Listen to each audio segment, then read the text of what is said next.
Dear students, मैं Rajkumar Sharma, faculty of mathematics. स्वागत है आपका आधार के ऑनलाइन प्लेटफॉर्म पे। आज का अपना टॉपिक इंग्लिश मीडियम से रहेगा, क्लास 12 से। टॉपिक है अपना वेक्टर। फर्स्ट टॉपिक अपन वेक्टर स्टार्ट कर रहे हैं। तो देखिए, वेक्टर है, इससे जेईई मेन में भी क्वेश्चन आता है, बोर्ड में भी अच्छा वेटेज है। वेक्टर एंड 3D जो चैप्टर है वो आपस में इंटरलिंक है, तो दोनों के अपन 1 बाय 1 स्टडी करेंगे। सबसे पहले अपन वेक्टर की स्टडी करेंगे, देन आफ्टर 3D। तो वेक्टर देखिए क्या होता है आपके पास। जो फिजिकल आपने 11th क्लास में पढ़ रखा है कि जो फिजिकल क्वांटिटी है आपके पास, कोई भी फिजिकल जो क्वांटिटी है, आपने बेसिकली इसको 3 पार्ट में डिवाइड कर रखा है। फर्स्ट पार्ट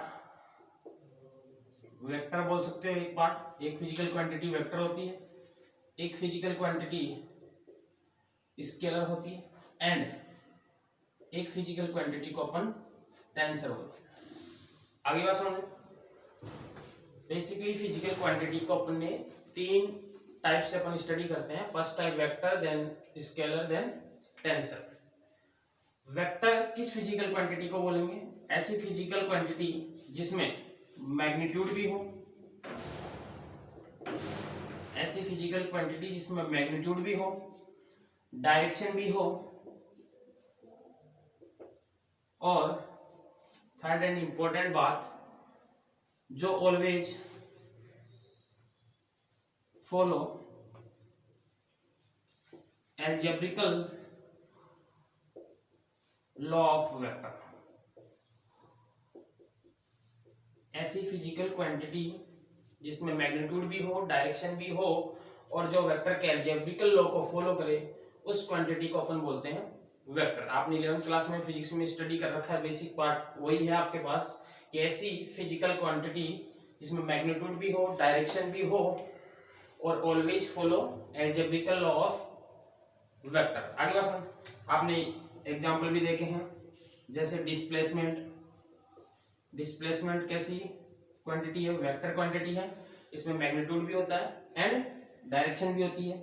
फोर्स की बात कर लें, फोर्स जो होता है वो भी कैसी है? वेक्टर क्वांटिटी, इसमें डायरेक्शन भी होती है और मैग्नीट्यूड भी होता है। आप बोलते हो 3 न्यूटन का फोर्स उस डायरेक्शन में लगाया। आगे बात सुनो। स्केलर क्वांटिटी क्या होती है? ऐसी क्वांटिटी जिसमें ओनली मैग्नीट्यूड हो, ऐसी फिजिकल क्वांटिटी जो केवल मैग्नीट्यूड रखती हो, उस फिजिकल क्वांटिटी को अपन बोलेंगे स्केलर। उस फिजिकल क्वांटिटी क्या बोलेंगे? Scalar quantity. आगे बात सुनो। जैसे एग्जांपल की बात करें अपन, तो अपन बोलते हैं मास। आगे बात सुनो, जैसे अपन बोलते हैं 2 kg। आगे बात सुनो। तो मास में कहीं पे भी डायरेक्शन की रिक्वायरमेंट नहीं होती है। ये जो 2 kg है वो क्या है? इस मास का मैग्नीट्यूड है। मैग्नीट्यूड क्या होता है? उस फिजिकल क्वांटिटी का अमाउंट, कितने अमाउंट की फिजिकल क्वांटिटी है वो। और वेक्टर में क्या होगा कि मैग्नीट्यूड और डायरेक्शन दोनों होगी, यानी ये जो अमाउंट है आपको, उसको कितनी डायरेक्शन प्रोवाइड की गई या किस डायरेक्शन में इतना अमाउंट यूज किया गया, उसको बोलेंगे अपन वेक्टर में काउंट करेंगे। और एक फिजिकल क्वांटिटी ऐसी भी होती है जिसके अंदर जिसमें मैग्नीट्यूड भी होता है प्लस डायरेक्शन भी होती है। ऐसी फिजिकल क्वांटिटी जिसमें मैग्नीट्यूड और डायरेक्शन दोनों हो, लेकिन वो वेक्टर के अलजेब्रिकल लॉ को फॉलो नहीं करे, उसको बोलेंगे टेंसर। वेक्टर और टेंसर में, वेक्टर में भी मैग्नीट्यूड और डायरेक्शन होता है, टेंसर में भी मैग्नीट्यूड और डायरेक्शन होता है, लेकिन जो टेंसर वाली जो क्वांटिटी है वो वेक्टर के अलजेब्रिकल लॉ को फॉलो नहीं करती है। आगे बात समझ में, तो उनको बोलेंगे अपन टेंसर क्वांटिटी। जैसे आपने पढ़ रखा है करंट। जो करंट है आपके पास वो एक टेंसर क्वांटिटी, उसमें डायरेक्शन भी होती है। जैसे आप बोलते हो फिजिक्स में स्टडी करते हो कि ए से बी की तरफ आपने 2 एम्पियर का करंट फ्लो किया। आगे बात समझ में, तो 2 एम्पियर इसका अमाउंट है, किस डायरेक्शन में? ए टू बी डायरेक्शन में आपने। आगे बात समझ, ए टू बी डायरेक्शन के अंदर जा रहा है करंट। आगे बात समझ में, तो लेकिन जो करंट होता है आपके पास वो वेक्टर के अलजेब्रिकल लॉ को फॉलो नहीं करता। वेक्टर के अलजेब्रिकल लॉ का मतलब है कि वेक्टर के एडिशन और सब्ट्रैक्शन वाले जो लॉ हैं, जिनको आप बोलते हो law of triangle and law of parallelogram, उनको फॉलो नहीं करता है। तो करंट किसको फॉलो करता है? आपने स्टडी कर रखी है कि करंट वेक्टर के अलजेब्रिकल लॉ को फॉलो नहीं करता है, करंट किरचॉफ लॉ को फॉलो करता है। आगे बात सुनिए, उसकी आप स्टडी फिजिक्स में करते हो।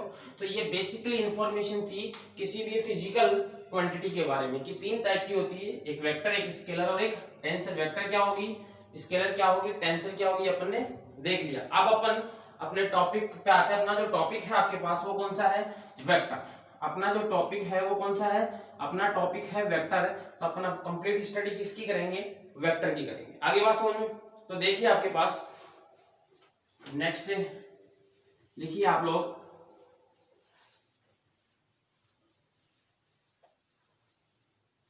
सबसे पहले अब अपन देखते हैं कि वेक्टर को जो है आपके पास, ये जो वेक्टर है आपके पास, इसको कैसे रिप्रेजेंट करेंगे, वेक्टर को कैसे लिखेंगे। पहली बात, जो वेक्टर होता है वो डायरेक्टेड लाइन सेगमेंट होता है। वेक्टर को किससे रिप्रेजेंट करेंगे? डायरेक्टेड लाइन सेगमेंट से। वेक्टर को किससे डिनोट करेंगे?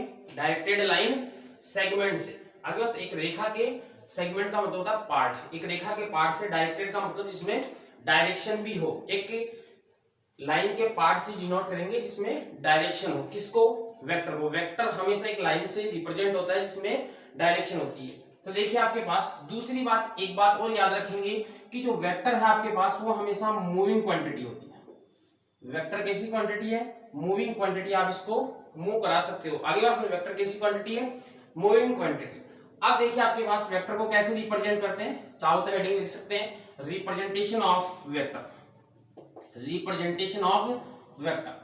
तो रिप्रेजेंटेशन ऑफ वेक्टर के अंदर देखिए आपके पास कि मैंने अभी बताया कि वेक्टर को कैसे रिप्रेजेंट करते हैं, एक लाइन के पार्ट से डिनोट करते हैं। आगे बात जैसे ये लाइन है आपके पास, ये इसका यहां से लाइन स्टार्ट हो रही है, ये इसका इनिशियल पॉइंट, ये इसका टर्मिनल पॉइंट। आगे बात सुने, एरो जो है वो किसको शो कर रहा है? डायरेक्शन को शो कर रहा है। डायरेक्शन किधर है? ए से बी की ओर। आगे बात सुने, और ये जो वेक्टर होता है वो हमेशा एक इनफाइनाइट लेंथ की जो लाइन होती है उसका पार्ट होता है।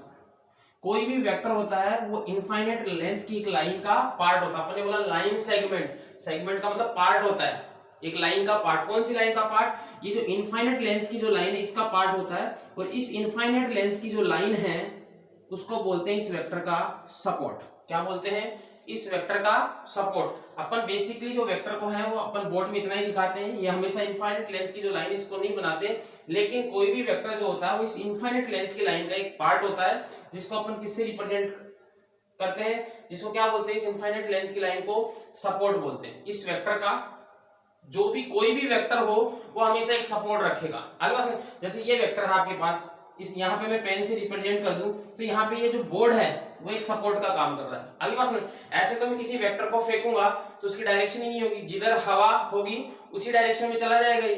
आगे ना बात तो इसको फेंकने का तो कोई मीनिंग ही नहीं निकलेगा क्योंकि इसका पर्टिकुलर कोई मीनिंग नहीं निकलेगा। लेकिन मैं इसको कुछ सपोर्ट दे दूं, जैसे मैं इसको ये बोर्ड पे सपोर्ट दे दूं तो ये जो डायरेक्शन है वो, मान लीजिए कि मेरा डायरेक्शन ये जो डायरेक्शन है वो इस डायरेक्शन में रख दिया तो मैं इस डायरेक्शन के अंदर इसको मूव करा सकता हूँ। इसको सपोर्ट कौन मिल गया? बोर्ड मिल गया। तो किसी भी वेक्टर के लिए कोई ना कोई सपोर्ट होना चाहिए जिससे वो क्या है कि एक फिक्स डायरेक्शन के अंदर रहे। अदरवाइज जैसे मैं इस पेन को फेंकूंगा तो इसकी कोई डायरेक्शन ही नहीं होगी, जिधर हवा होगी उसी डायरेक्शन में चला जाएगा। या मैं फेंकूंगा तो ये हो जाता हुआ यूं गिरेगा, इसकी कोई पर्टिकुलर कोई डायरेक्शन है ही नहीं। तो ईच जो वेक्टर होता है उसके लिए एक सपोर्ट जरूर होता है। आगे बात सुनिए। अब देखिए आपके पास किसी भी वेक्टर को रिप्रेजेंट करने का तरीका हो गया, अपन एक लाइन सेगमेंट से वेक्टर को रिप्रेजेंट करेंगे। और जहां से ये एरो स्टार्ट हो रहा है, एरो किधर से जा रहा है? ए से किस तरफ जा रहा है? बी की तरफ। तो इस ए वाले पॉइंट को जो स्टार्टिंग पॉइंट है अपन इसको बोलते हैं इनिशियल पॉइंट। क्या बोलते हैं इसको? वेक्टर का इनिशियल पॉइंट। और ये जहां से डायरेक्शन किस तरफ जा रही है, किस तरफ जाके एंड हो रही है? बी की तरफ, अपन इसको बोलते हैं टर्मिनल पॉइंट। इसको क्या बोलेंगे अपन? Terminal point. आगे बात समझिए, इसको इनिशियल पॉइंट और इसको टर्मिनल पॉइंट। डायरेक्शन किधर है? ए से बी की तरफ। वेक्टर की जो डायरेक्शन है वो हमेशा इनिशियल पॉइंट से टर्मिनल पॉइंट की ओर होती है। आगे बात समझिए, किधर होगी? इनिशियल पॉइंट से टर्मिनल पॉइंट की तरफ होगी। और जो ए पॉइंट है उसको आप या तो इनिशियल पॉइंट बोल दीजिए या अपन ए को इस वेक्टर का टेल भी बोलते हैं। क्या बोलते हैं इनिशियल पॉइंट को? वेक्टर का टेल भी बोलते हैं, और इस बी यानी इस टर्मिनल पॉइंट को वेक्टर का हेड भी बोलते हैं। आगे क्या बात समझ में? ऊपर वाले पार्ट को क्या बोलते हैं? हेड, और इस नीचे वाले पार्ट को क्या बोलेंगे अपन? टेल। आगे बात समझे? तो हेड और टेल से भी वेक्टर को रिप्रेजेंट कर सकते हैं। आगे बात समझे? लिखेंगे कैसे? ये जो वेक्टर अपन उसको ऐसे लिख के रिप्रेजेंट करते हैं ए बी, और इस ए बी के ऊपर एरो लगा देते हैं, तो ये रिप्रेजेंट करता है ए बी वेक्टर को। किसको रिप्रेजेंट करता है? ए बी वेक्टर को। और डायरेक्शन किधर होगी? देखिए एरो की किस तरफ से किस तरफ लगा हुआ है? ए से बी की तरफ, तो इस वेक्टर की डायरेक्शन होगी ए से बी की तरफ। हमेशा सबसे पहले आप इनिशियल पॉइंट लिखेंगे। सबसे पहले किसको लिखेंगे? इनिशियल पॉइंट को लिखेंगे, और फिर किसको लिखेंगे? टर्मिनल पॉइंट को। आगे बात समझे? और हमेशा जब इनिशियल और टर्मिनल पॉइंट जब आप यूज करोगे तो हमेशा कैपिटल अल्फाबेट में ही यूज करोगे। आगे बात समझे? जब इनिशियल और टर्मिनल पॉइंट की फॉर्म में अगर आप किसी भी वेक्टर को रिप्रेजेंट कर रहे हो तो हमेशा कैपिटल लेटर में ही रिप्रेजेंट करेंगे। अगर आपको इस वेक्टर को किसी भी सिंगल अल्फाबेट से रिप्रेजेंट करना है, मैथमेटिक्स में, फिजिक्स में आप कुछ भी करते हो, लेकिन रिप्रेजेंटेशन देखिए अपना यहाँ पे क्या रहेगा? किसी भी वेक्टर को अगर इस पूरे वेक्टर को अगर आप सिंगल अल्फाबेट नाम देना चाहते हो तो फिर अपन स्मॉल अल्फाबेट में देंगे। इस पूरे वेक्टर ए बी का नाम आप ए वेक्टर बी रख सकते हो, लेकिन स्मॉल में। आगे बात समझ क्लियर है? सिंगल अल्फाबेट में लिखेंगे तो कौन से में लिखेंगे? स्मॉल में, और अगर कैपिटल में लिखेंगे तो इनिशियल और टर्मिनल पॉइंट की फॉर्म में लिखेंगे और कैपिटल लेटर्स का यूज करेंगे। आगे बात समझ में? तो ये हो गया आपके पास वेक्टर का रिप्रेजेंटेशन। अब सिंपली मैं पूछूं आपके पास, मान लीजिए ये वेक्टर था ए, और मैंने इसको ये ए पॉइंट यही रखा, मैंने बी पॉइंट भी यही रखा। आगे बात समझ में? मैंने एरो इस साइड कर दिया, तो अब इनिशियल पॉइंट कौन हो गया? बी। अब कौन हो गया इनिशियल पॉइंट? अब इनिशियल पॉइंट हो गया आपके पास बी, और जो डायरेक्शन वो किधर जाके एंड हो रही है? ए पे। तो ये जो ए है आपके पास वो कौन सा पॉइंट हो गया? टर्मिनल पॉइंट हो गया। आगे बात समझ में? तो इनिशियल जो पॉइंट होता है वो हमेशा जहां से वेक्टर की डायरेक्शन स्टार्ट होती है वो होता है, और टर्मिनल पॉइंट पे ऐसा नहीं है। मैंने देखो यहाँ पे पॉइंट को फिक्स रखा, डायरेक्शन चेंज कर दी, तो यहाँ पे इन दोनों का इनिशियल और टर्मिनल पॉइंट भी चेंज हो गए। वेक्टर की डायरेक्शन हमेशा इनिशियल पॉइंट से टर्मिनल पॉइंट की तरफ होगी, या अपन ऐसा बोल सकते हैं कि डायरेक्शन हमेशा टेल टू हेड होगी। आगे बात समझ में? अब देखिए कि जो आपका वेक्टर है, किसी भी वेक्टर के अंदर हमेशा तीन चीजें होगी। फर्स्ट चीजें क्या? कोई भी जो वेक्टर होगा उसका मैग्नीट्यूड होगा। पहली बात, कोई भी जो वेक्टर है उसका क्या होगा? मैग्नीट्यूड। किसी भी वेक्टर का क्या होगा? मैग्नीट्यूड होगा। वेक्टर है तो डेफिनेटली क्या होगा? उसका मैग्नीट्यूड होगा। और मैग्नीट्यूड क्या होता है? किसी भी वेक्टर का लेंथ। किसी भी वेक्टर की क्या होती है? लेंथ। लेंथ को वेक्टर की लैंग्वेज में क्या बोलते हैं? क्या बोलते हैं? मैग्नीट्यूड। लेंथ का नाम जो है वो वेक्टर की लैंग्वेज में चेंज हो गया, क्या हो गया? मैग्नीट्यूड। तो मैग्नीट्यूड, किसी भी वेक्टर का मैग्नीट्यूड किसको रिप्रेजेंट करता है? सिंपली उस वेक्टर की लेंथ को। आगे बात समझ में? जैसे यहाँ पे ये ए बी वेक्टर है आपके पास, तो length of A B vector, magnitude का मतलब क्या हो गया? इस ए बी वेक्टर की लेंथ। आगे बात समझ में? सेकंड बात, कैसे डिनोट करेंगे? Denoted by. मैग्नीट्यूड को कैसे डिनोट करते हैं? ये जो ए बी वेक्टर लिखा हुआ है इसके दोनों तरफ मोड लगा दीजिए। Mod of A B vector, simply क्या हो गया? ये mod of A B vector. लेकिन अपन इसको वेक्टर की लैंग्वेज में कैसे स्टडी करेंगे, कैसे रीड करेंगे? Magnitude of A B vector. Magnitude of A B vector, इसको कैसे रीड करेंगे? Magnitude of A B vector. Magnitude का मतलब क्या हो गया? लेंथ हो गई। तो जो आपके पास है ये किसी भी वेक्टर के मैग्नीट्यूड को रिप्रेजेंट करने का तरीका हो गया। या फिर आप ऐसे भी लिख के दिखा सकते हो, ये ए वेक्टर है तो इसके दोनों तरफ क्या लगा दीजिए? मोड। मोड लगाने का मतलब है वेक्टर में ये किसको रिप्रेजेंट कर रहा है? मैग्नीट्यूड को। और किसी भी वेक्टर का जो मैग्नीट्यूड होता है वो कंप्लीटली एक स्केलर क्वांटिटी होती है, क्योंकि मैग्नीट्यूड में जो है वो अपन सिर्फ लेंथ लेते हैं, और लेंथ एक ऐसी फिजिकल क्वांटिटी है, स्केलर क्वांटिटी है। आगे क्या बात समझ में? सेकंड जो बात है, किसी भी वेक्टर का जो मैग्नीट्यूड होगा, किसी भी वेक्टर का जो मैग्नीट्यूड होगा वो हमेशा ग्रेटर देन इक्वल टू 0 होगा। ग्रेटर देन इक्वल टू 0 होने का मतलब है कि किसी भी वेक्टर का मैग्नीट्यूड हमेशा पॉजिटिव होगा। किसी भी वेक्टर का मैग्नीट्यूड हमेशा कैसा होगा? पॉजिटिव होगा। आगे बात क्यों होगा? क्योंकि मैग्नीट्यूड क्या होती है? लेंथ, और लेंथ कभी भी नेगेटिव नहीं होती, इसलिए किसी भी वेक्टर का जो मैग्नीट्यूड है वो हमेशा क्या होगा, पॉजिटिव होगा। तो ये मैग्नीट्यूड को रिप्रेजेंट करने का तरीका हो गया। आगे बात समझ में। सेकंड चीज, सेकंड बात हो गई, किसी भी वेक्टर का सेंस बोल दीजिए, या सेंस का मतलब वेक्टर की लैंग्वेज में क्या है, direction.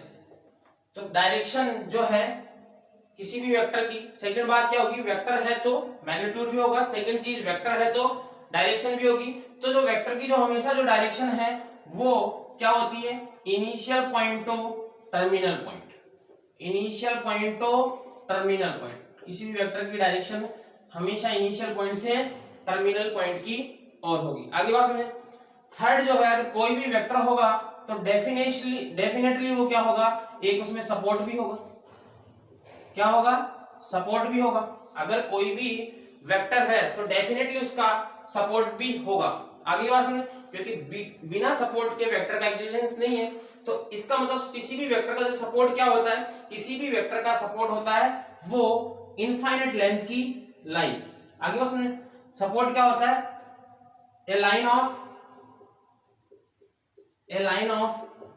Infinite length, a line of infinite length. किसी भी वेक्टर का जो सपोर्ट है वो क्या होता है, a length of infinite, a line of infinite length. आगे बात समझ, कोई भी वेक्टर होगा उसमें तीन कैरेक्टर जरूर होंगे। क्या, कौन कौन से, मैग्नीट्यूड होगा, डायरेक्शन होगी और उस वेक्टर का सपोर्ट डेफिनेटली होगा। तो ये आपके पास बेसिकली एक वेक्टर का जो है वो बेसिक इंफॉर्मेशन आपको होगी कि रिप्रेजेंट कैसे करते हैं, क्या इनिशियल पॉइंट होता है, क्या टर्मिनल पॉइंट होता है, मैग्नीट्यूड को कैसे रिप्रेजेंट करते हैं, डायरेक्शन किधर होती है और वेक्टर का सपोर्ट जो है वो क्या होता है। आगे बात समझे। अब अपन बात करेंगे टाइप्स ऑफ वेक्टर की। नेक्स्ट हेडिंग लिखिए आपके पास, नेक्स्ट जो हेडिंग है आपके पास वो लिखिए types of vector. Next heading लिख लीजिए आप, टाइप्स ऑफ, नेक्स्ट लिखिए आपके पास टाइप्स ऑफ वेक्टर।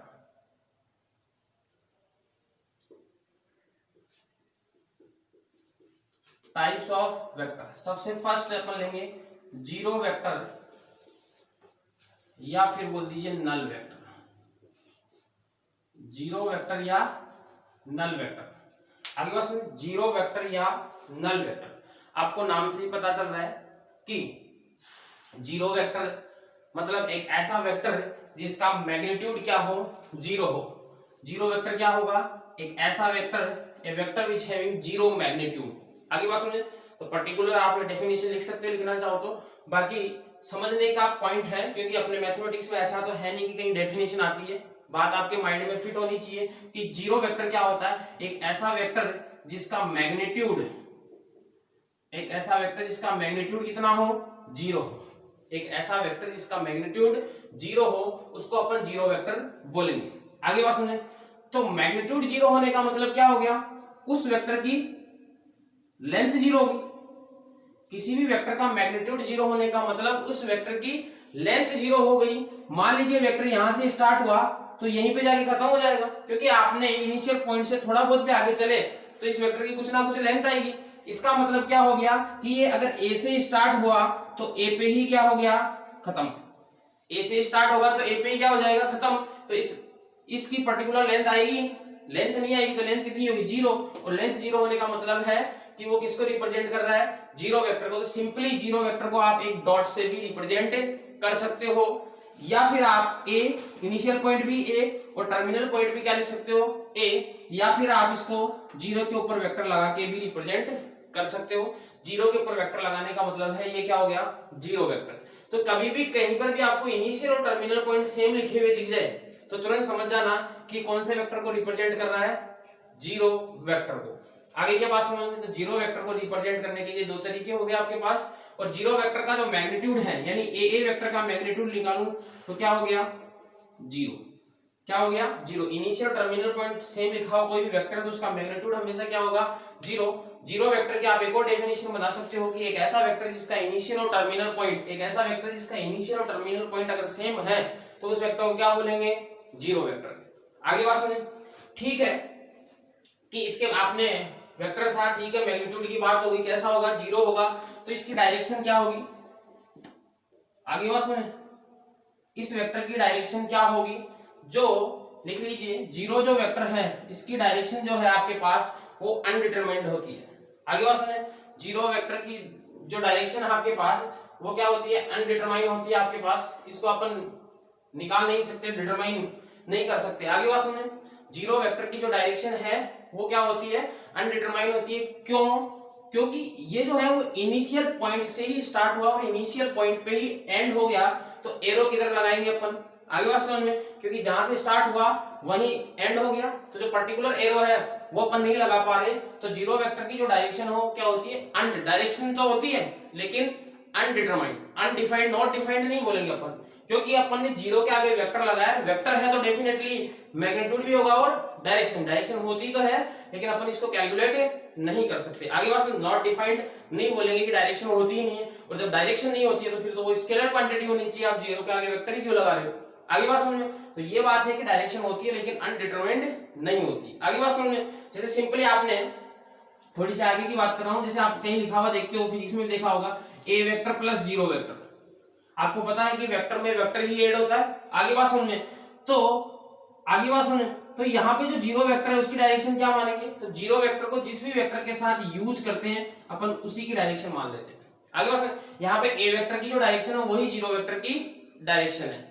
आगे बात समझ में, तो जो 0 वेक्टर होता है उसकी जो डायरेक्शन होती है अपन उसको कैलकुलेट नहीं कर सकते, आगे बात समझ, निकाल नहीं सकते, डायरेक्शन तो होती है। आगे बात समझ, अब इसके बाद नेक्स्ट देखिए आपके पास, अपन नेक्स्ट देखेंगे यूनिट वेक्टर।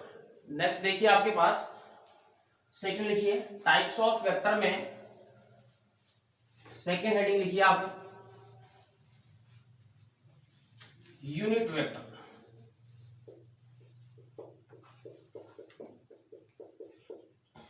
यूनिट वेक्टर, आगे बात सुनो, एक ऐसा वेक्टर है जिसका मैग्नीट्यूड 1 हो, ए वेक्टर विच हैविंग मैग्नीट्यूड 1, एक ऐसा वेक्टर है जिसका मैग्नीट्यूड जो है वो कितना हो, 1 हो, उसको क्या बोलेंगे अपन, 0 vector. A vector which having magnitude 1 in the direction of given vector, in the direction of A given vector, इसका मतलब भी समझते हैं कि यूनिट जो भी वेक्टर होता है उसकी जो डायरेक्शन होती है, जो भी आप वेक्टर दिया हुआ है या आप जिस भी वेक्टर का यूनिट वेक्टर फाइंड कर रहे हो उसी की डायरेक्शन जो होती है वही यूनिट वेक्टर की डायरेक्शन होती है। आगे बात समझ में, अब देखिए सपोज आपके पास ये इनिशियल पॉइंट ए है, टर्मिनल पॉइंट बी है, डायरेक्शन जो है आपके पास वो ए टू बी है, मैंने इस वेक्टर का नाम रख दिया ए वेक्टर। आगे बात समझिए, तो यूनिट वेक्टर क्या होता है, ए vector which having magnitude 1 in the direction of given vector, ये ए वेक्टर है, इसी की डायरेक्शन में क्या होगा, एक 1 यूनिट का जो 1 मैग्नीट्यूड का जो वेक्टर होगा वो, मान लीजिए सपोज कि ये जो वेक्टर है आपके पास इसकी लेंथ 5 सेंटीमीटर है या 5 यूनिट है, यूनिट का आप सेंटीमीटर ले लीजिए, मीटर ले लीजिए, किलोमीटर ले लीजिए, उससे कोई फर्क नहीं पड़ता, अपन सिंपली यूनिट बोल देंगे, ये 5 यूनिट का यानी 5 लेंथ का ये क्या है, एक वेक्टर है। तो यूनिट वेक्टर क्या होगा, इसी की डायरेक्शन के अंदर क्या होगा, एक 1 लेंथ का जो वेक्टर होगा उसको बोलेंगे क्या, यूनिट वेक्टर। आगे बात सुनिए, जैसे सिंपली आपके पास ये ए वेक्टर है, ये बी वेक्टर है आपके पास, ये इसकी डायरेक्शन हो गई, आगे बात समझ में, और जो इसकी जो लेंथ है आपके पास वो 8 सेंटीमीटर है, तो मेरे को क्या करना है, इसी की डायरेक्शन में 1 सेंटीमीटर, इसी की डायरेक्शन में अगर मैं 1 सेंटीमीटर का पार्ट ले लूं तो इस वाली लाइन के पार्ट को क्या बोलेंगे अपन, यूनिट वेक्टर। आगे बात सुन, यानी मैं क्या करूं बताइए, अगर 8 सेंटीमीटर का है तो अगर मैं इस लाइन को 8 इक्वल पार्ट्स में डिवाइड कर दूं तो ईच पार्ट कितने सेंटीमीटर का हो जाएगा, 1 सेंटीमीटर का। जैसे इसकी जो लेंथ है वो 5 सेंटीमीटर है या 5 यूनिट है, तो अगर मैं इसको 5 इक्वल पार्ट्स में डिवाइड कर दूं, आगे बात सुनिए, 5 इक्वल पार्ट्स में अगर मैं इस लाइन को डिवाइड कर दूं तो ईच पार्ट 1 सेंटीमीटर होगा। 3 सेंटीमीटर की अगर लाइन है, ये जो लाइन है आपके पास वो है आपके पास 3 सेंटीमीटर, इसकी जो लेंथ है वो कितनी है, 3 सेंटीमीटर है। तो अगर मैं इस लाइन को 3 इक्वल पार्ट में डिवाइड कर दूं तो ईच पार्ट कितने सेंटीमीटर का हो जाएगा, 1 सेंटीमीटर का। अगर 5 यूनिट की लेंथ है तो मैं इसको कितने पार्ट में डिवाइड कर दूं, 5 पार्ट में, तो एक पार्ट कितने यूनिट का हो जाएगा, 1 यूनिट का। यानी किसी भी वेक्टर का सिंपल सा मतलब है कि किसी भी जो वेक्टर है आपके पास उस वेक्टर का मेरे को क्या निकालना है, यूनिट वेक्टर। आगे बात समझ में। तो अगर आपके पास ए वेक्टर है तो इसके यूनिट वेक्टर को कैसे डिनोट करेंगे, डिनोटेड बाई ए कैप। किसी भी अगर ये ए बी वेक्टर लिखा हुआ है तो अपन क्या लगा देंगे, ए बी के ऊपर कैप। किसी भी वेक्टर के ऊपर कैप लगा हुआ है वो उसके यूनिट वेक्टर को रिप्रेजेंट करता है। किसको रिप्रेजेंट करता है, ए वेक्टर है तो इसका यूनिट वेक्टर क्या हो जाएगा, ए कैप। आगे बात समझ, कैसे निकालें बताइए। ए कैप को निकालने का फॉर्मूला कैसे आएगा, ये जो ए वेक्टर है उसको कितने पार्ट में डिवाइड कर दूं। अगर ये 5 सेंटीमीटर का होता तो कितने पार्ट में डिवाइड करते, 5 सेंटीमीटर में। अगर ये 10 सेंटीमीटर का होता तो कितने इक्वल पार्ट में डिवाइड करते, 10 में। यानी क्या कर रहे हो आप, इसकी जो जितनी भी लेंथ है उतने पार्ट में डिवाइड कर रहे हो। तो अगर मैं इस ए वेक्टर को इसकी लेंथ से डिवाइड कर दूं तो आपको क्या मिल जाएगा, यूनिट वेक्टर। किसी भी वेक्टर को अगर इसकी लेंथ के इक्वल पार्ट में अगर आप डिवाइड कर दो तो आपको ईच पार्ट किसको रिप्रेजेंट करेगा, यूनिट वेक्टर को। और यूनिट वेक्टर की जो डायरेक्शन होती है वो कैसी होगी, जो ए वेक्टर की डायरेक्शन है वो यूनिट वेक्टर की डायरेक्शन होगी। यानी यहां पर यूनिट वेक्टर की डायरेक्शन होगी ए से बी की तरफ। आगे बात समझे, इधर होगी ए से बी की तरफ होगी।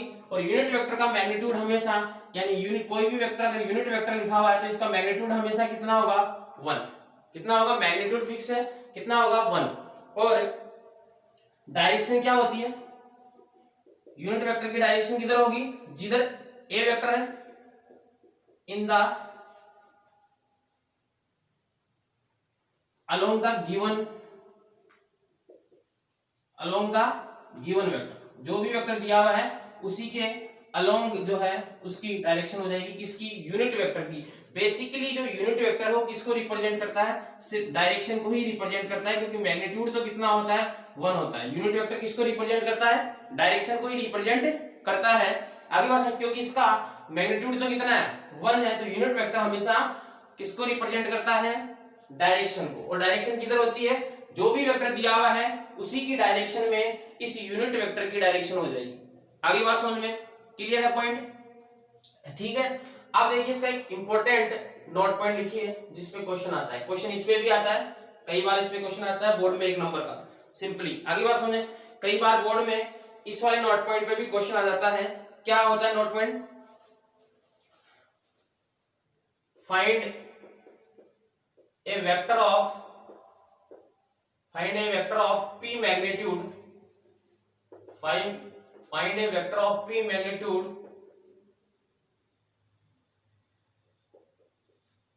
in the direction of a vector। a vector की डायरेक्शन के अंदर p मैग्नीट्यूड का एक वेक्टर निकालिए। जैसे सपोज आपके पास ये रहा, आगे बात को समझिएगा। जैसे मान लीजिए, फिर से समझिए पहले बात को, मान लीजिए आपके पास ये ए वेक्टर है, ये ए पॉइंट इनिशियल टर्मिनल ये हो गया, ये वेक्टर ए वेक्टर है। मेरे को क्या करना है, मान लीजिए इसकी लेंथ है 1 मिनट के लिए 3 सेंटीमीटर। मेरे को इस ए वेक्टर की डायरेक्शन, इसी डायरेक्शन के अंदर मेरे को 5 सेंटीमीटर का वेक्टर चाहिए। समझना बात को, इसी वेक्टर की डायरेक्शन में, इस जो ए वेक्टर की डायरेक्शन है इसी डायरेक्शन के अंदर मेरे को 5 सेंटीमीटर का वेक्टर चाहिए। इसकी तो लेंथ कितनी है, 3 सेंटीमीटर ही है। कितनी है इसकी लेंथ, 3 सेंटीमीटर है। मेरे को तो कितनी सेंटीमीटर का चाहिए, 5 सेंटीमीटर का चाहिए। तो क्या करूं मैं, ये जो वेक्टर दिया हुआ है, ये जो वेक्टर दिया हुआ है, मैं इसका यूनिट वेक्टर निकाल लूं। यूनिट वेक्टर निकालने का मतलब क्या हो गया, मैंने एक ऐसा वेक्टर निकाली जिसकी लेंथ कितनी है, 1 यूनिट, और डायरेक्शन भी किधर है, जिधर इस ए बी वेक्टर की डायरेक्शन है, या जो ए वेक्टर की डायरेक्शन है वो इसकी डायरेक्शन होगी। अब बताइए, मैंने इसी डायरेक्शन में 1 यूनिट का वेक्टर निकाल लिया। आगे बात समझ में। अब मैं इसको कितने सेंटीमीटर का चाहिए था आपको, 5 सेंटीमीटर का। तो अगर मैं इस यूनिट वेक्टर को 1 को 5 से गुणा कर दूं तो इसी डायरेक्शन में कितने सेंटीमीटर का हो जाएगा, 5 सेंटीमीटर का। यूनिट वेक्टर निकालने का मतलब आप क्या करते थे कि 3 पेन की कीमत 12 रुपए, तो 5 पेन की कीमत कितनी होगी बताइए। तो 3 पेन की कीमत 12 रुपए, तो आप 1 पेन की कीमत निकाल देते और फिर क्या करते थे, उसको जितने पेन चाहिए आगे पास में उतने से मल्टीप्लाई कर देते थे। वही काम किया मैंने, क्या किया, यूनिट वेक्टर निकाला, यानी 1 यूनिट का लेंथ का वेक्टर निकाल लिया, डायरेक्शन बताती इधर ही होगी। अब इसको जितने भी मैग्नीट्यूड का चाहिए, 5 का चाहिए, 8 का चाहिए, 10 का चाहिए, मल्टीप्लाई कर दीजिए तो उसी डायरेक्शन में मिल जाएगा। तो आपको क्या करना है, ए वेक्टर निकालना है कितने मैग्नीट्यूड का, पी मैग्नीट्यूड का। कितने मैग्नीट्यूड का चाहिए? पी मैग्नीट्यूड का। किसकी, कौन से वेक्टर की डायरेक्शन में? ए वेक्टर की डायरेक्शन में। तो मैं क्या निकाल लूं? ए कैप निकाल लूं, यूनिट वेक्टर निकाल लूं, जितने भी मैग्नीट्यूड का चाहिए उससे मल्टीप्लाई कर दूं, यानी पी क्या हो गया? A cap. आगे बात समझ में, पी ए कैप ये क्या हो गया? ए वेक्टर की डायरेक्शन में पी मैग्नीट्यूड का वेक्टर हो गया। ए वेक्टर की डायरेक्शन निकालना तो ए कैप को किससे, जितने भी मैग्नीट्यूड का चाहिए उससे मल्टीप्लाई कर दीजिए। आप इसको मॉडिफाइड करके ऐसे लिख सकते हैं, ए कैप का फॉर्मूला पता है अपने को, ए वेक्टर अपॉन ए वेक्टर का मैग्नीट्यूड। आगे बात समझे, इस नोट पॉइंट पे एक नंबर का बोर्ड में हर 1 या 2 साल में क्वेश्चन पूछा जाता है। प्रीवियस ईयर के जब आप पेपर देखोगे तो डेफिनेटली 2-3 साल में आपको पिछले 5 साल में 2 या 3 बार इस पे क्वेश्चन मिल जाएंगे। आगे बात समझ में, तो ये फॉर्मूला जरूर याद रखिएगा। अपन है कुछ देर बाद इसके ऊपर बेस्ड क्वेश्चन भी करेंगे। जब अपन टाइप्स ऑफ वेक्टर की कंप्लीट स्टडी कर लेंगे तो अपन उसके बाद इसके ऊपर जरूर क्वेश्चन करेंगे। आगे बात समझ में कैसे होगा, फिर वहां पे रिवाइज हो जाएगा आपका मामला। लेकिन इसको ए कैप का फॉर्मूला याद रखें, कैसे आया ये बता दिया। फिर किसी भी वेक्टर की डायरेक्शन में अगर आपको पी मैग्नीट्यूड का वेक्टर चाहिए तो क्या करें, उस वेक्टर की का यूनिट वेक्टर निकाल लें और जितने भी मैग्नीट्यूड का चाहिए उससे मल्टीप्लाई कर दे। यहाँ पी मैग्नीट्यूड का चाहिए था तो क्या हो गया? P A cap. आगे बात सुनिए, नेक्स्ट देखिए आपके पास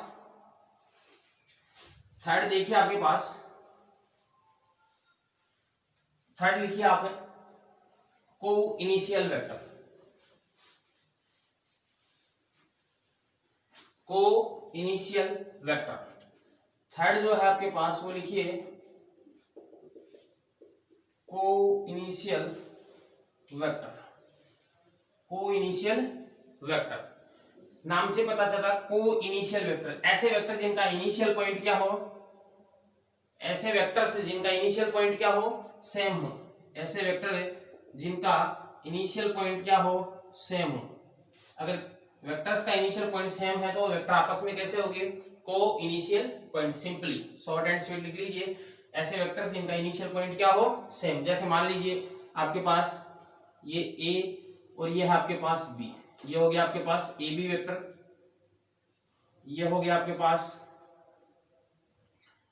ए सी वेक्टर और ये हो गया आपके पास ए डी वेक्टर। ठीक है, ए बी ए सी और ये ए डी, तीनों वेक्टर का इनिशियल पॉइंट क्या है?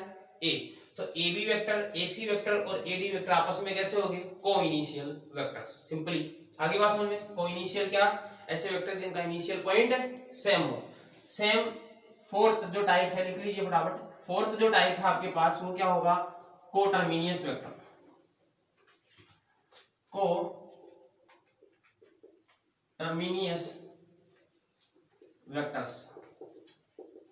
को टर्मिनियस वेक्टर ये भी नाम से पता चल रहा है, ऐसे वेक्टर जिनका टर्मिनल पॉइंट क्या हो, सेम हो। Vectors which having terminal point same, जिनका टर्मिनल पॉइंट क्या हो आपके पास, सेम हो, ऐसे वेक्टर्स को क्या बोलेंगे? को टर्मिनियस पॉइंट। तो समझ में आ गया होगा, जैसे ये वेक्टर है, इन तीनों वेक्टर्स का टर्मिनल पॉइंट क्या सेम, तो अपन इनको बोलेंगे को टर्मिनियस वेक्टर। आगे बात समझ में, फोर्थ पार्ट देखिए आपके पास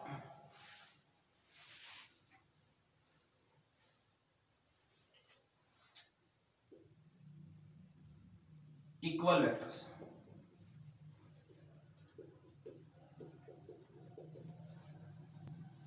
इक्वल वेक्टर्स आगे बात समझ। तो आपके पास two vectors are said to be equal vector if both vectors have same magnitude and same direction. अगर दो वेक्टर की जो है वो मैग्नीट्यूड भी सेम हो और डायरेक्शन भी क्या हो, सेम। आगे बात समझ, तो उनको अपन क्या बोलेंगे? इक्वल वेक्टर बोलेंगे। आगे बात समझ में, यानी अगर मैं मान लू let A vector and B are two vectors. आगे बात समझे, let A and B are two vectors, तो A vector equals to B vector. मैं क्या बोल रहा हूं? इफ मैं बोल रहा हूं कि ए वेक्टर और बी वेक्टर आपस में क्या है? इक्वल। तो कब होंगे? If A vector equals to B vector if पहली बात बोथ है सेम मैग्नीट्यूड, दोनों वेक्टर का जो मैग्नीट्यूड है वो क्या होना चाहिए? सेम होना चाहिए। तो हिंदी में लैंग्वेज में लिखने की कोई मतलब है नहीं।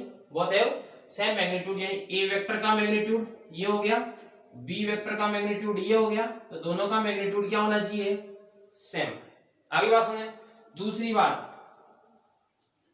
बोथ है same direction, both have same direction, दोनों की जो डायरेक्शन है वो भी क्या होनी चाहिए, सेम होनी चाहिए। आगे बात सुने, आगे बात सुने, दोनों की जो डायरेक्शन है वो क्या होनी चाहिए, सेम होनी चाहिए। अगर दो वेक्टर की डायरेक्शन भी मैग्नीट्यूड सेम होने का मतलब है, मैग्नीट्यूड सेम होने का मतलब है दोनों जो है उनकी फिजिकल क्वांटिटी सेम हो गई, कौन सी, स्केलर वाली, और डायरेक्शंस भी सेम, यानी मैग्नीट्यूड और डायरेक्शन अगर किसी भी वेक्टर का सेम हो गया तो अपन उनको क्या बोलेंगे, इक्वल वेक्टर। जैसे मान लीजिए ये ए वेक्टर है आपके पास, आगे बात सुनिए, ये जो है आपके पास ए वेक्टर है और ये है आपके पास बी वेक्टर, ये कौन सा वेक्टर है, बी, दोनों की डायरेक्शन भी सेम है और जो दोनों की लेंथ भी क्या है, सेम, तो दोनों वेक्टर्स को अपन क्या बोलेंगे, इक्वल वेक्टर बोलेंगे। यहाँ पे ए वेक्टर और बी वेक्टर आपस में क्या हो गए, इक्वल, क्योंकि दोनों की जो डायरेक्शन है वो भी सेम है,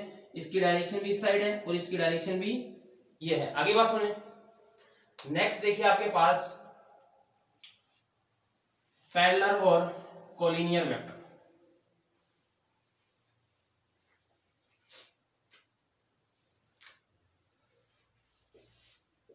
पैरेलल और कोलिनियर वेक्टर्स, समझिएगा इसको ढंग से। आगे बात सुने, इसके पहले एक बात समझ लीजिए कि जो कोई भी वेक्टर है, मान लीजिए कि ये जो पेन है आपके पास वो एक वेक्टर है। आगे बात सुने, ये जो पेन है वो एक वेक्टर है, ये इसका ए पॉइंट हो गया और ये इसका बी पॉइंट हो गया, ये ए पॉइंट और ये बी पॉइंट, डायरेक्शन है ए टू बी, यानी इधर इसकी डायरेक्शन है। तो देखिए अगर ये वेक्टर है तो वेक्टर एक मूविंग क्वांटिटी है। आगे बात सुनिए, मैं इस वेक्टर को उठा के एज इट इज अगर ऊपर ले जाऊं तो इस वेक्टर पे कोई इफेक्ट नहीं पड़ेगा, ये अभी भी ए वेक्टर है।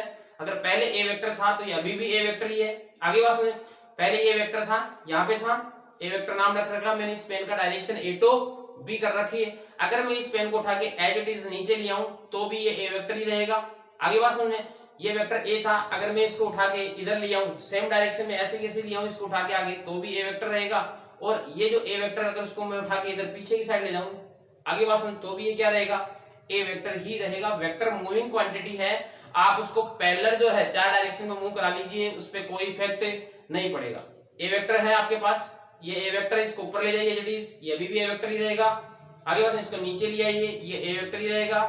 आगे बात ये इसकी जो डायरेक्शन है वो ऐसे नहीं लेके जाओगे आप किसी भी एंगल पे, एज इट इज, पैरेलल ऊपर, पैरेलल नीचे, पैरेलल आगे और पैरेलल पीछे ले आइए, वेक्टर पे कोई इफेक्ट नहीं पड़ता, क्योंकि वेक्टर कैसी क्वांटिटी है, मूविंग क्वांटिटी है। अपने वेक्टर भी स्पेशली दो टाइप के होते हैं, फ्री वेक्टर और एक लोकलाइज्ड वेक्टर। आगे बात सुने, अपने कोर्स में फ्री वेक्टर ही है, फ्री वेक्टर का मतलब वो वेक्टर जो मूव कर सके। आगे लोकलाइज्ड वेक्टर में क्या होता है कि जो वेक्टर होता है वो फिक्स हो जाता है, वो अपने कोर्स में नहीं है, तो अपन कंप्लीट चैप्टर में फ्री वेक्टर की ही स्टडी करेंगे। आगे बात सुने, तो देखिए पैरेलल और कोलिनियर, आपने 11th क्लास में पैरेलल और कोलिनियर का मीनिंग समझ रखा है स्ट्रेट लाइन में। जैसे मान लीजिए ये लाइन L1 है और ये लाइन L2 है। L1 और L2 अगर ऐसे मैंने शो कर रखी है, मतलब L1 और L2 एक दूसरे के क्या है, पैरेलल है।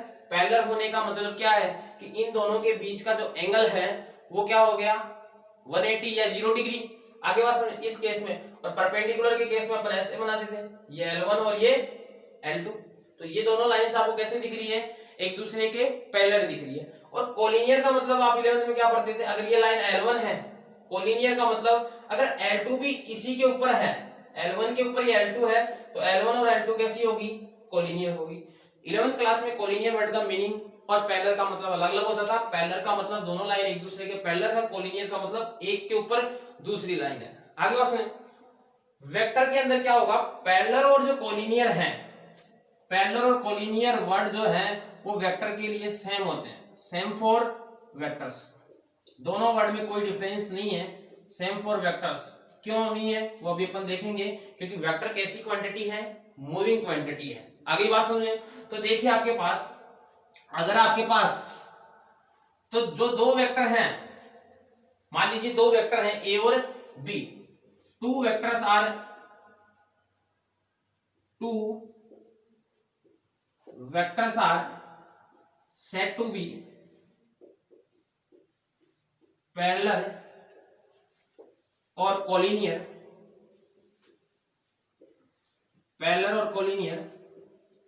if both have same or parallel support। आगे बात सुने,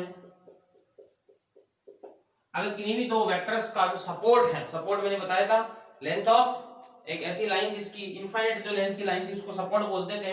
तो कोई भी दो वेक्टर जो है अगर उनका सपोर्ट एक दूसरे के सेम या पैरेलल है तो दोनों वेक्टर्स को अपन पैरेलल या कॉलिनियर बोल सकते हैं। पैरेलल और कॉलिनियर वर्ड वेक्टर के लिए क्या है, सेम है। पैरेलल बोलिए या कॉलिनियर बोलिए, क्यों है वो देखिए। अब आपके पास यहाँ पे देखिए, समझिए बात को कि दो वेक्टर कैसे पैरेलल और कॉलिनियर होने का क्या मतलब है। इधर देखिए, ये जो वेक्टर है आपके पास वो ए वेक्टर है, दिख रहा है आपको, ये क्या है, ए वेक्टर है। और मान लेते हैं कि ये एक बी वेक्टर है। यहां इनिशियल और टर्मिनल पॉइंट भी ए बी बोल देते हैं और यहां ए डैश बी डैश बोल देते हैं। क्लियर बात। अब इधर देखिए, ये दोनों वेक्टर एक दूसरे के आपको पैरेलल दिख रहे हैं। वेक्टर कैसी क्वांटिटी थी, मूविंग क्वांटिटी। मैंने बोला था इसको चार डायरेक्शन में किधर भी मूव करा सकते हो। मैं इसको क्या करता हूं, थोड़ा सा यहां पीछे ले जाता हूं, इसके इनिशियल पॉइंट के ठीक ऊपर ले आता हूं, फिर मैं वेक्टर को मूव करा के नीचे भी लेके आ सकता हूं, कोई फर्क नहीं पड़ेगा। आगे बात समझ में। तो ये वेक्टर कंप्लीटली इस वेक्टर के ऊपर भी आ जाएगा, क्योंकि वेक्टर क्या है, मूविंग क्वांटिटी। आप इसको क्या करें, एज इट इज मूव करा के भी इसके ऊपर ले आओगे तो दोनों लाइन एक दूसरे के ऊपर आ जाएगी, क्योंकि वेक्टर मूविंग क्वांटिटी है। तो पैरेलल और कॉलिनियर को तो आप सेम बना सकते हो। दो वेक्टर एक दूसरे के ऊपर है, आप उठा के उसी डायरेक्शन में नीचे लेके आ जाइए, क्या फर्क पड़ता है, दोनों पैरेलल दिखने लग जाएंगे। तो पैरेलल और कॉलिनियर क्या है, वेक्टर के लिए सेम है। आगे बात समझे। तो ये ए वेक्टर और बी वेक्टर एक दूसरे के क्या है, कॉलिनियर या फिर पैरेलल बोल दीजिए। अब देखिए रिलेशन क्या आएगा मैथमेटिकली। आपको मैंने अभी बोला कि ए वेक्टर ये है, इसको अपन मूव करा सकते हैं चार डायरेक्शन में, ऊपर नीचे इधर और उधर पैरेलल में। मैं इसको उठा के, समझिएगा बात को, मैं इसको उठा के यहां पे लेके आ गया, फिर मैं इसको मूव करा के यहां पे लेके आ गया। अगर मैं इसके ऊपर लेके आ गया तो आपको साफ साफ दिख रहा है कि इस वेक्टर की लेंथ ये है और इस वेक्टर की लेंथ ये है। इसका मतलब है ये जो ए वेक्टर की जो बी वेक्टर की जो लेंथ है वो ए वेक्टर से हो सकता है दुगनी हो सकता है तीन गुनी, कुछ ना कुछ तो पार्ट होगा इसकी लेंथ का, 3 गुना, 2 गुना, 3/4, 1/2। आगे बात समझ में। तो अगर दो वेक्टर मैं इसको मूव करा के इसके ऊपर ले आऊंगा तो ये जो इसकी जो लेंथ है और इसकी लेंथ के रिलेशन के बीच कोई ना कोई रिलेशन आएगा, 2 टाइम, 3 टाइम, 3/4 टाइम। आगे बात समझ। तो दो वेक्टर एक दूसरे के पैरेलल या कॉलिनियर होने का मतलब है कि अगर ए और बी दो वेक्टर हैं और अगर एक दूसरे के कॉलिनियर या पैरेलल है तो एक वेक्टर, कोई भी एक वेक्टर, ए वेक्टर किसी भी दूसरे वेक्टर जो बी वेक्टर है उसका लैम्डा टाइम्स होगा। आ रही है नहीं बात समझ में। आगे बात समझ। आपने बोले ए वेक्टर ही क्यों, वो तो वही बात है। आप ऐसा भी बोल सकते हैं कोई भी एक वेक्टर यानी बी वेक्टर भी जो है वो ए वेक्टर का क्या हो सकता है, लैम्डा टाइम्स हो सकता है। आगे बात समझ। तो यहां पे क्या होगा, वही बात है, अगर ए वेक्टर बी वेक्टर का लैम्डा टाइम्स है, आगे बात समझ में, तो अगर बी वेक्टर की तरफ से देखेंगे तो ए वेक्टर का 1/λ टाइम्स हो जाएगा। आगे बात समझ में, नहीं आई समझ में। इधर देखिए आप, ये ए वेक्टर है, सपोज इसकी लेंथ है 2 सेंटीमीटर। कितनी है ए वेक्टर की लेंथ, 2 सेंटीमीटर। और ये जो है आपके पास वो है बी वेक्टर, ये है आपके पास है बी वेक्टर। इसकी जो लेंथ है आपके पास वो कितनी है, 4 सेंटीमीटर। वो कितनी है, 4 सेंटीमीटर। ये दोनों एक दूसरे के पैरेलल है।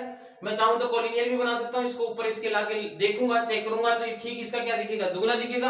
आगे बात में, तो ये अगर ए वेक्टर है और ये अगर बी वेक्टर है तो मैं बोल सकता हूं क्या, B vector is 2 times of A vector.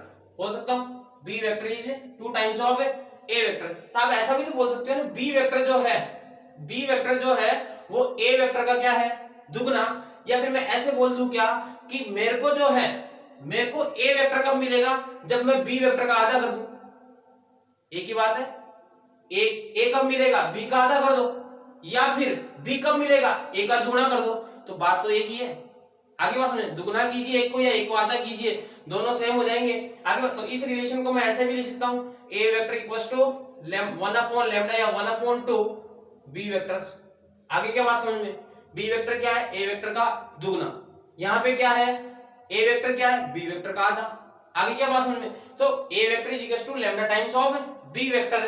कैसे भी हो जाएगा, लैम्डा की वैल्यू कई जगह 1 लैम्डा हो जाएगी, जैसे यहाँ पे चेक करेंगे तो 1 लैम्डा, तो दोनों रिलेशन एक दूसरे के सही है। ए vector is equal to lambda times of B vector. आगे क्या बात समझ में? ये था पैरेलल और collinear vectors, types of vector में यहाँ तक पहुंच गए। एक दो वेक्टर्स और बचे अपने पास जिनकी नेक्स्ट वीडियो लेक्चर में स्टडी करेंगे। ये एकदम बेसिक सा पार्ट था जिसमें मोस्टली चीजें आपके पास फिजिक्स में भी स्टडी कर रखी थी। मैंने कहीं आपको नई चीजों से और इंट्रोड्यूस करा दिया वेक्टर की, जो अपने काम का था मैथमेटिक्स के अकॉर्डिंग। मैंने फिर बोल रहा हूं कि जेई के हिसाब से भी इंपॉर्टेंट टॉपिक है, और इस साल जो है जेई के अंदर टाइम कम रहेगा। आगे बात समझ में, सिलेबस शॉर्ट होगा, तो अच्छा मौका है कि आप एनसीईआरटी जो टॉपिक है उनको डीपली अच्छे से स्टडी कर लीजिए। अब की बार जो सिलेक्शन है वो पहले के ईयर से ज्यादा आसान है, क्योंकि पहले कंप्लीट स्टडी करनी पड़ती थी। आगे बात समझ में, इस बार सिलेबस शॉर्ट होगा, जो इंपॉर्टेंट पॉइंट्स है क्वेश्चन वहीं से जनरेट होने वाले हैं। आगे बात समझ में, तो अच्छे से स्टडी करिए, वापस इस चैप्टर को देखते हुए प्रॉपर नोट्स बना के चलिए। सबसे पहला काम, नोट्स होने के बाद, समझ में आने के बाद आप एनसीईआरटी को सोल्व करें, उसके बाद में किसी अनदर बुक या सीट के ऊपर जाए। आगे बात समझ में। आज की वीडियो लेक्चर में इतना ही, नेक्स्ट वीडियो लेक्चर में इससे कंटिन्यू करेंगे। Thank you.